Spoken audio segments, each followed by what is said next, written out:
தமிழ் உறவுகளுக்கு வணக்கம். நான் உங்கள் டெல்டா சமையல்காரன். இன்றைக்கி என்ன சமைக்க போகிறோம்னா சைவ போண்டா காரக்குழம்பு. தேவையான பொருட்கள் என்னென்னு பார்த்துடலாம். உருளைக்கிழங்கு 300 கிராம், முட்டுக்காரன் ஒரு 4 எடுத்து வச்சுருக்கேன், பட்டாணியில் வந்து ஒரு 25 கிராம், பச்சை மிளகாய் 5, போண்டா பஜ்ஜி மிக்ஸு 200 கிராம், வெங்காயம் சின்ன வெங்காயம் 200 கிராம், தக்காளி 200 கிராம், புளி ஒரு 30 கிராம் எடுத்து ஊற வச்சுருக்கேன், குழம்பு மிளகாய் தூள் கடையில் கிடைக்கிறது 25 கிராம், புதினா, கொத்தமல்லி, கருவேப்பிலை, உப்பு, வெந்தயம், எண்ணெய். இப்போ நம்ம போண்டா செய்கிறதுக்கு உருளைக்கிழங்கு, முட்டுக்காளான், பட்டாணி இதுகளெல்லாம் வேக வச்சுக்கலாம் குக்கரில்.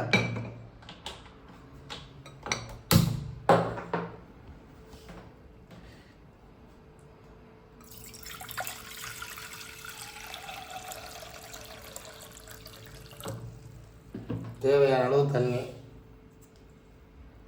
உருளைக்கிழங்கு போட்டுருவோம், முட்டுக்காளான், பட்டாணி, இதோட உப்பு, நல்ல ஒரு 5 விசில் வர்ற வரைக்கும் வேக வச்சிடலாம்.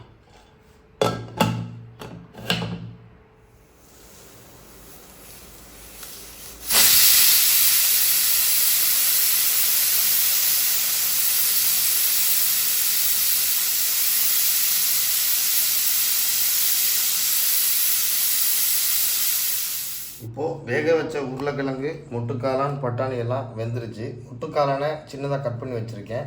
இப்போ இதை நல்லா நசிச்சு எடுத்துக்கலாம்.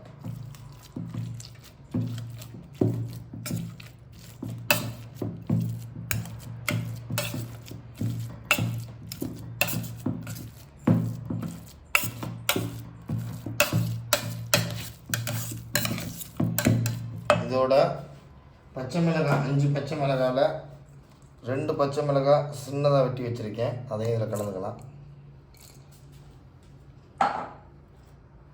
இதோட கொத்தமல்லி கொஞ்சம் சேர்த்துக்கலாம். இதை சின்ன சின்னதாக இப்போ பிடிச்சி போண்டா போட்டு எடுத்துக்க போகிறோம்.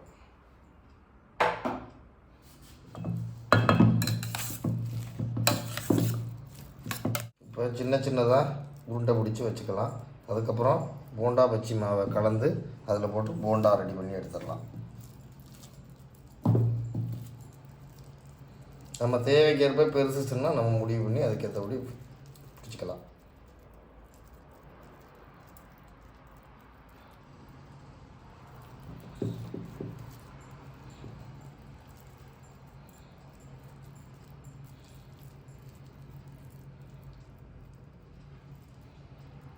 போண்டா போடுறதுக்கு மாவை பிசைஞ்சு எடுத்துக்கலாம். நான் போண்டா பஜ்ஜி மாவு மிக்ஸியை வாங்கியிருக்கேன். கடலை மாவு உள்ளவங்க அவங்க கடலை மாவு வாங்கி யூஸ் பண்ணிக்கோங்க.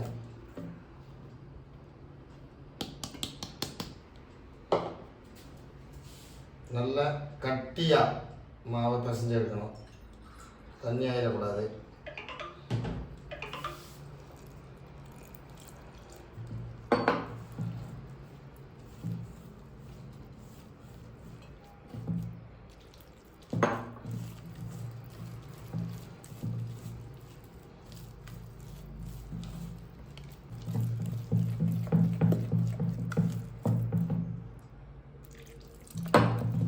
தண்ணி கொஞ்சம் கொஞ்சமாக மிக்ஸ் பண்ணுங்கள். ரொம்ப தண்ணி ஆயிடுச்சுன்னா மாவு நல்லா கட்டி பதத்தில் இருக்கணும்.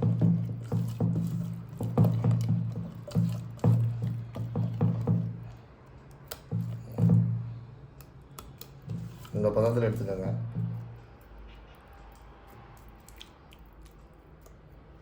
இப்போ நம்ம போண்டா செய்கிறதுக்கு அடுப்பு பற்ற வச்சு எண்ணெயை ஊற்றிக்கலாம்.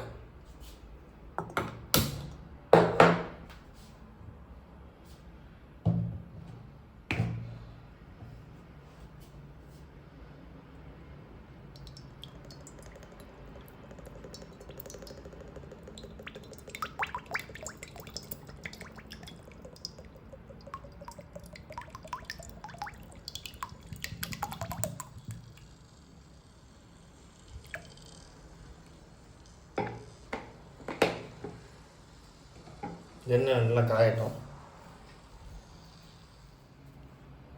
இப்போது எண்ணெய் நல்லா காஞ்சிருச்சு.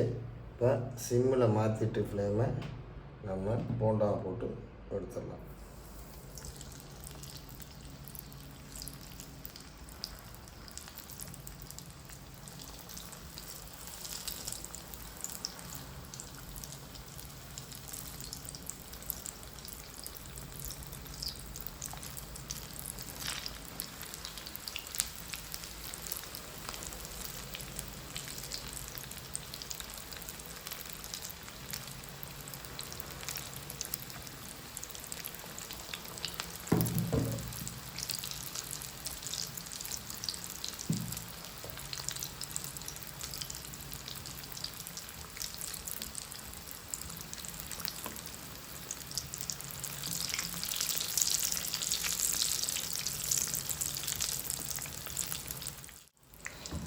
பொன்னிறமாயிடுச்சு. போண்டா கருக விடக்கூடாது, அதனால் இந்த நிறம் வந்தோடனே போண்டா எடுத்துருங்க.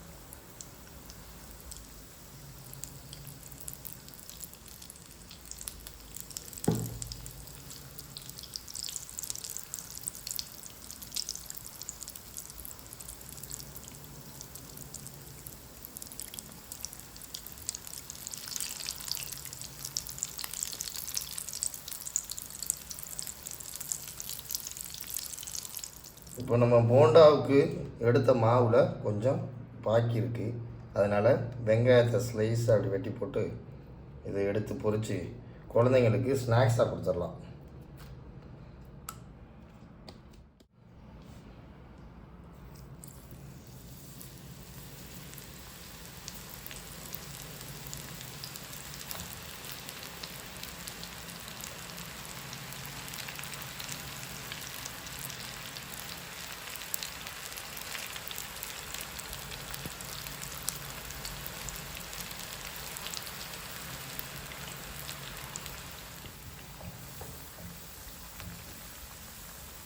இப்போ சமைக்கும்போது நமக்கு போர் அடிக்காமல் இருக்கிறதுக்கு சைடில் ஸ்நாக்ஸ் ரெடி, நம்மளே சாப்பிட்டுக்கலாம். சமைச்சு சாப்பிட்டுக்கிட்டே இருக்கலாம்.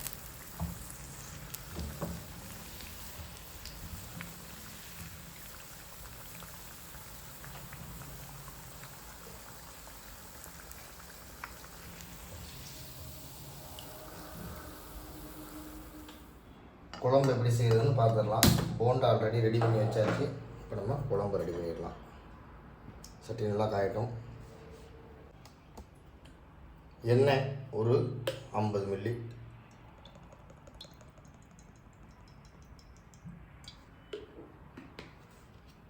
எண்ணெய் கொஞ்சம் நல்லா காயட்டும். இப்போ எண்ணெய் காஞ்சிருச்சு, வெந்தயம் சேர்த்துக்கலாம்.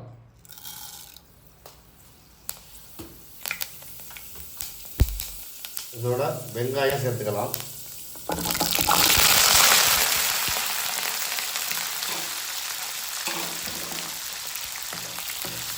வெங்காயம் நல்லா பொன்னிறமாக வதங்கணும்.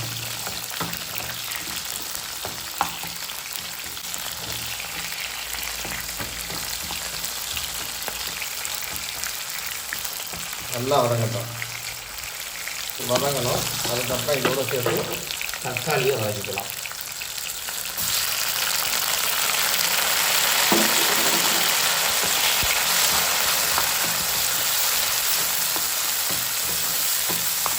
தக்காளி நல்லா ஸ்லைஸாக வச்சுருக்கேன். இதோட தேவையான அளவு உப்பு,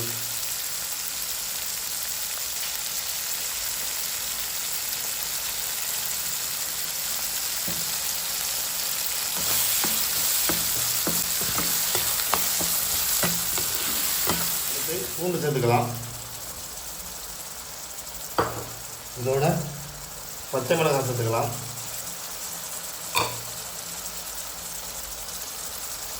கொத்தமல்லி இருக்கிறதுல நம்ம எடுத்து வச்சுருக்கிறதுல பாதி போட்டுடலாம். கருவேப்பிலை போட்டு நல்லா வதக்கலாம்.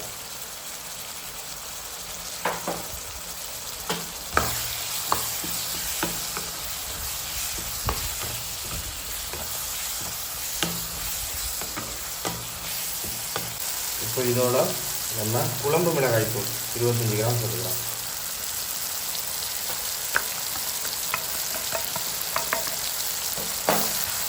இப்போ ஃப்ளேம் கம்மி பண்ணிக்கலாம். அடி பிடிச்சிடும். இந்த மசாலா போட்டோம்னா ஃப்ளேம் கம்மி பண்ணிடுங்க, அடி பிடிச்சிடும்.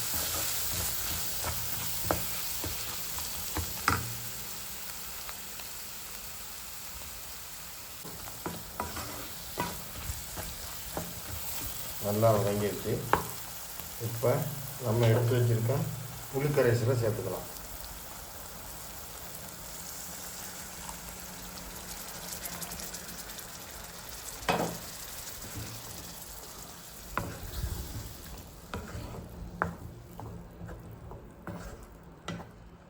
புளிக்கரைசல் சேர்த்துட்டு தேவையான அளவு தண்ணி, ரொம்ப தண்ணி சேர்க்க வேணாம். தேவையான லைட்டாக ஒரு 200 ml.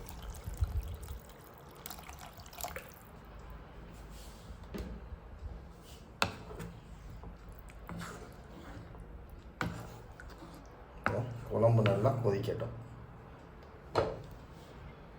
மூடி போட்டு மூடி வச்சிடலாம்.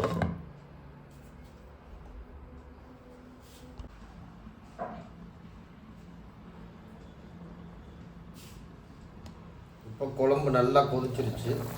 இந்த நேரத்தில் அப்படியே சிம்முக்கு மாற்றிக்கணும்.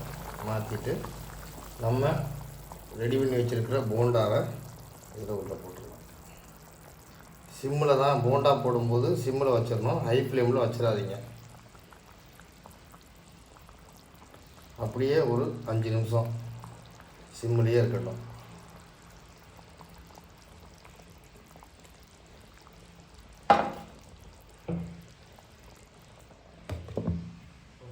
ஆயிடுச்சு. லோ ஃப்ளேம்லேயே அப்படியே சிம்மிலேயே இருக்குது.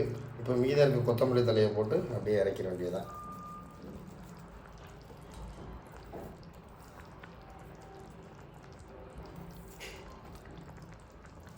வாங்க சைவ போண்டா காரக்குழம்பு இப்போ எப்படி இருக்குன்னு பார்த்துடலாம்.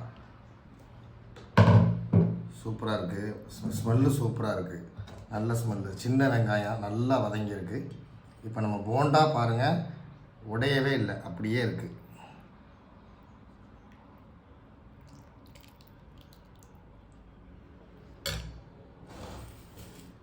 சைவத்தில் இது புது டிஷ்ஷு. நல்லா ட்ரை பண்ணி பாருங்கள். நல்லா எப்படி இருப்பாங்க. சூப்பராக இருக்குது. இது உடையவே இல்லை. நம்ம சமைச்சு முடிக்கிற வரைக்கும் ஹை ஃப்ளேமில் சமைக்காதீங்க.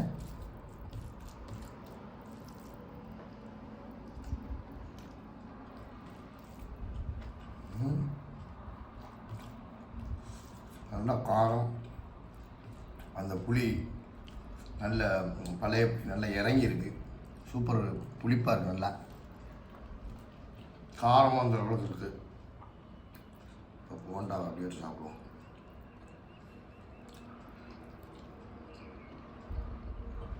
நல்லா சூடு, சூப்பராக இருக்குது. இதோட சேர்த்துட்டு சாப்பிடும்போது இன்னும் சூப்பராக இருக்குது. தனியாக சாப்பிட்றதோட அப்படியே பாதியை சேர்த்துட்டு. இந்த வீடியோ பிடிச்சிருந்தா லைக் பண்ணுங்கள், ஷேர் பண்ணுங்கள், கமெண்ட் பண்ணுங்கள். டெல்டா சமையல்காரன் சேனலை மறக்காமல் சப்ஸ்கிரைப் பண்ணுங்கள். நன்றி.